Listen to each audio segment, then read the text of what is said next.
বৈষ্ণবনগর সীমান্তে কাঁটা তার দিতে বাধা দিচ্ছে বিজেপি। সেই সোমবার থেকে শুরু হয়েছে এই অশান্তি এবং তার জেরে কাঁটা তার দেওয়ার কাজ আপাতত বন্ধ রয়েছে। সরাসরি আপনাদের নিয়ে যাব, আমাদের প্রতিনিধি সুকান্ত মুখোপাধ্যায় রয়েছেন এই মুহূর্তে সেই বর্ডার এলাকায়। সুকান্ত, গতকালও তুমি দেখাচ্ছিলে যে বিভিন্ন জায়গায় একেবারে ট্রেঞ্চ করে বাংকার করে সেখানে বিজেপির যারা রয়েছেন তারা সেখানে রয়েছেন এবং রীতিমতো হুমকি হুঁশিয়ারি উড়ে আসছে ওপার থেকে এপারে বিএসএফ এর উদ্দেশ্যে। কাঁটাতার দেওয়ার কাজ সম্ভবই হচ্ছে না। একদম, দেখো যে মঙ্গলবার থেকে সংঘাত তৈরি হয়েছিল তা কিন্তু বৃহস্পতিবারও কাটার কোনো লক্ষণ গতকালকেও দেখা যায়নি। এবং আমরা দেখেছি যে বুধবার দিনকে সকাল 8টা থেকে 11টা পর্যন্ত ফেন্সিং দেওয়ার কাজ হচ্ছিল।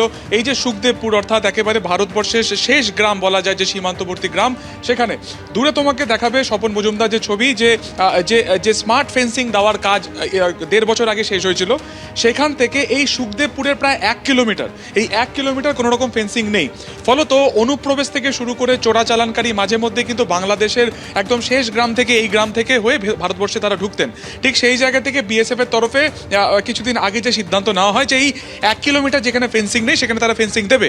কিন্তু এই ফেন্সিং দেওয়ার কাজ যখন থেকে সোমবার শুরু হয় সপ্তাহের প্রথম দিনকে, সেদিন থেকেই গন্ডগোলের সূত্রপাত, যা চরম আকার ধারণ করে মঙ্গলবার দিনকে।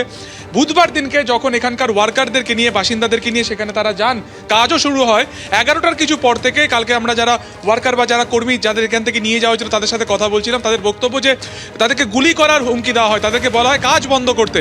শুধুমাত্র তাই নয়, তারা সেখান থেকে দূর থেকে প্রত্যক্ষ করেন যে দূরে যে তুমি সর্ষে ক্ষেত দেখতে পাচ্ছ, যা কিনা শিবগঞ্জ উপজেলার মধ্যে পড়ছে, বাংলাদেশের শেষ গ্রাম, সেইখানের বিভিন্ন জায়গাতে মাটি কেটে সেখানে বাংকার বানানো হয়েছে। এবং সেই মাটি কাটার কাজ যেমন বিজিবির আধিকারিকরা করছে, তাদেরকে সহযোগিতা করছেন কিন্তু গ্রামের বাসিন্দারা।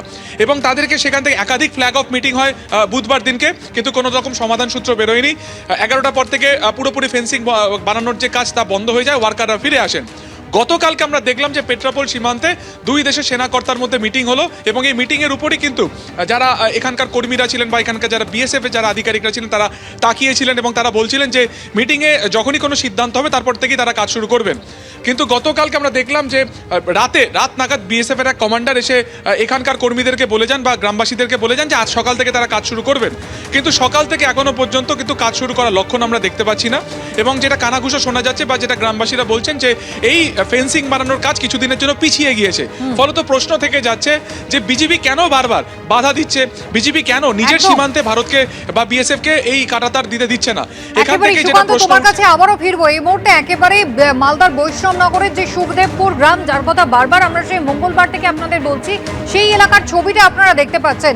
মালদা সীমান্ত এলাকার এটাই শেষ গ্রাম এবং একেবারে বাংকার এখানে তৈরি করছে বিজেপি। এবং শুধু মাটি কেটে বাংকার তারা নিজেরা বানাচ্ছে এমনটা নয়, বাংলাদেশের নাগরিকরা, সেখানকার মানুষজন বিজেপিকে সহায়তা করছেন। এমনকি যখন ওপার থেকে হুমকি হুঁশিয়ারি আসছিল মঙ্গলবার, তাতে কিন্তু একেবারে বাংলাদেশের নাগরিকরা তারাও সরব হয়েছিলেন। অর্থাৎ বিজেপি তাদের বাংকার বানানোতে কিন্তু প্রত্যক্ষ মদত রয়েছে বাংলাদেশের নাগরিকদের। ছবিটা দেখুন, একেবারে স্পষ্ট করে দেখাচ্ছেন আমাদের ক্যামেরা পার্সন। একেবারে সীমান্ত এলাকা যেখানে রীতিমতো বাংকার তৈরি করেছেন বিজেপির কর্মীরা, প্রতিনিধিরা, এবং সেখানে রীতিমতো তারা বলছেন এ প্রান্ত থেকে বিএসএফ যদি সরে না যায় তাহলে গুলি চালানো হবে। রীতিমতো হুমকি হুঁশিয়ারির মুখে এই মুহূর্তে মালদা বর্ডারের বিএসএফ।